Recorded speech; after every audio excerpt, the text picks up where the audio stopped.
Welcome to On the Way Classroom with Tony Crisp. Each weekday, Monday through Friday, Dr. Crisp will teach the Bible from its historical, geographical, linguistic, and cultural context. Tune in daily to start your day right and to deepen your understanding of how to better walk the way and enjoy the journey. Now, here's your host, Dr. Tony Crisp. Welcome to On the Way Classroom. I'm Tony Crisp, and I am so glad that you're with us. And today we're going to begin a new part of our journey together. We're going to be looking at putting it all together in the Old Testament, the intertestamental period, and then we're going to start through the New Testament. So all week we're going to be introducing the New Testament, the New Covenant to you, and it's going to be an exciting time because most of you are far more familiar with the New Testament than you are the Old. And so it's going to be an exciting time for you. But I want to remind you of why we meet together every day, 5 days a week. You see, I want to help you to understand how to read and understand the Bible as God wrote it. Remember what I taught you in the very beginning, that every Bible writer from Moses to John believed, assumed that the people to whom they were writing understood the history, the geography, the language in which they were writing, and also the cultural context and the customs of the day in which they were writing. It's so important that we go back to the beginning and try to understand the Bible as it's written. It's not a fluid book. It is a document that is written absolutely. It is filled with absolutes. And so I want you to know how to approach it, how to read it. And in doing so, that you get to know God better, not just more about Him, but we know more about Him, all of the things that I just mentioned, so that we can know Him better, know who He is and what He's done and how He works and how we can walk with Him. Because you see, if all we do is learn about Him, but we don't put into practice what He teaches us about how to know Him and walk with Him, then all we have done is gain knowledge, and knowledge only makes you proud that you know more and something else that someone else doesn't. And that's not what these classroom sessions are all about. And so I hope that you are reading the Bible every day, that you're more consistent than you ever have been before, that you're understanding more about how God works in the world. Isn't it wonderful to know that God is in control? That's right, God rules, but God also overrules. And that's what I want you to understand as we learn the great panorama of Scripture, the great story of God. Because remember, history is His story. It's a sovereign God working through people, fallen people. Every one of us are fallen. And so God just works in our lives. So I want to remind us of how we got to where we are this week. Remember, we started with the great story of God that begins in Genesis.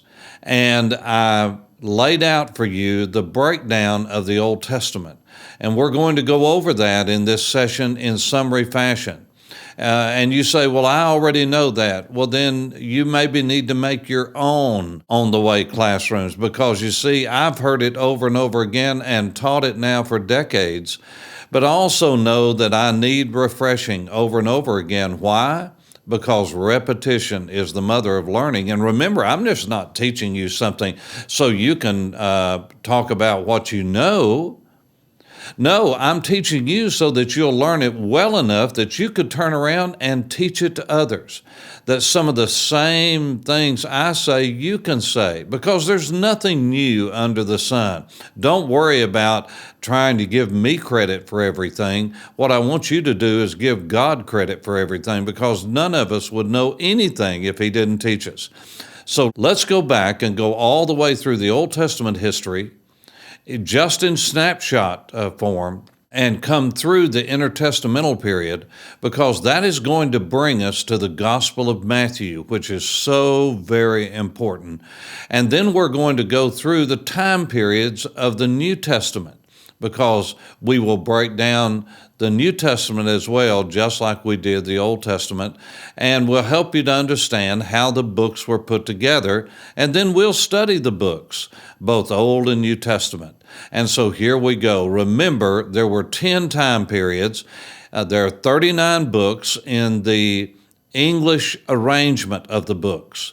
You must remember that the Hebrew Old Testament is much different. It only has 3 sections, but in the Septuagint, from which our English arrangement came from, it has several other sections. And so just remember all that you've learned. You can go back in your notes and you can go back and listen over and over again, because these sessions are on video on YouTube, and you can look at them over and over again. So let's begin where the Lord does in the book of beginnings, that is the Greek word for beginnings, Genesis. And so I date everything in the book of Genesis, Genesis 1 through 11, beginning at 2100. To be very specific, Abraham was born in 2166, and we know that through the dating all the way from 1 Kings chapter 6. We can date and arrive at the date of Abraham, the birth date of Isaac, the birth date of Jacob, of Joseph, because all of that is laid out in the scriptures, and we're not going to get into that. I just want you to understand that when I talk about 2100 and Genesis 1 through 11, everything that is in Genesis 1 through 11, from creation all the way to the Tower of Babel and the separation of the nations, happened before 2100 BC. But to be specific, everything happened before 2166, because that's Abraham's birth date. And so 2100 and everything before I date as the primeval period. I label it as the primeval period, and that's creation to 2100. And then the date of the patriarchs, and you remember why I called it the patriarchal period, is from that date, that 2100 date, down to 1500. Now, Moses was born in 1526, the Exodus was 1446, and Moses died in 1406. And I'm just adding some dates to help you to understand. There really are some dates, but I'm giving you general dates. So the primeval period is creation to 2100 BC. The patriarchal period is 2100 BC to 1500 BC. The period of the Exodus is from 1500 to 1400 BC. And then the period of the conquest is from that 1400 date down to 1375, about 25 to 30 years for the conquering of the land of promise led by Joshua. And then from 1375 down to 1051, that's the period of the judges.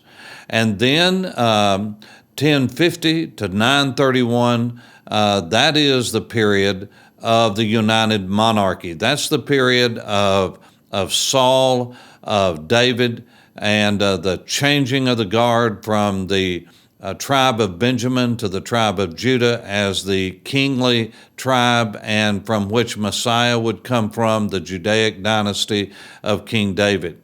And Solomon reigned down to 931 when he died. When Solomon died, that instituted another period of Old Testament history. That's the period of the divided kingdom, when there were two different kingdoms within the land of Israel. There was the northern kingdom of Israel, sometimes called Ephraim, and then the southern kingdom, sometimes called the kingdom of Judah. And so as that period came to an end in 722 BC at the close of the divided kingdom. That took place when Samaria was captured and destroyed by the Assyrian Empire to the north in what is northern Iraq today. Their kingdom capital would have been Nineveh, which is modern-day Mosul, M-O-S-U-L. And so that is in northern Iraq. So now we're already to the divided kingdom. From 722 BC down to 586 BC, that is the period of the single kingdom when only the tribe of Judah, that kingly tribe, was in existence, because the northern kingdom of Israel that had been started at the death of Solomon ended in 722. And then in 586, you officially began the period of the captivity. There had already been 2 phases that took place, but in 586 BC, you had the destruction of the beautiful worship center, the temple that Solomon had built, the house of God as it's called, and it was destroyed completely. And so that was the official beginning of the exile and the captivity. And that period lasted all the way down to, I believe, 516 and the dedication of the second temple. That would have been a period of 70 years. So the Babylonians were in control from 612 all the way down to 539 BC, when Cyrus, the Persian king and general, the ruler of the Medo-Persian Empire, captured Babylon, that great city, and when that took place, that began a period that would last all the way down to 333 BC, when Alexander the Great defeated the Persians. And so already we have come several thousand years from the creation down to the Persian period. So I don't want you to get confused here. The end of the Babylonian captivity as such and the return to Israel took place in 538 BC, when Cyrus, the king of Persia, gave a decree for the people to go back to Israel, to the land of Israel, and to Jerusalem to build that second temple. That began in 535. It took 3 years for enough Jewish people to go back to Jerusalem to lay the foundation of the temple in 535, and then they quit after just a year of laying the foundation and did not start back up again until 520, after the preaching of Haggai and Zechariah.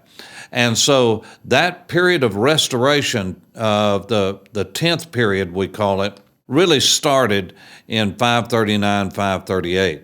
But it culminated really in the building of the second temple, which was resumed in 520. It took 4 years to finish it from the foundation they had laid in 535 to 534. And so I know I'm throwing a lot of dates at you, but it's very important that we know these dates. And then the Persian Empire lasted from 539 all the way down to 333. And we'll pick it up from there in our next classroom. Thanks for listening to On the Way Classroom with Dr. Tony Crisp. Tune in each weekday for more information on how to read, study, and understand the Bible. If you have questions, please write to questions@tonycrisp.org. That's questions@tonycrisp.org. Questions@tonycrisp.org. Thanks for listening and have a blessed day on the way.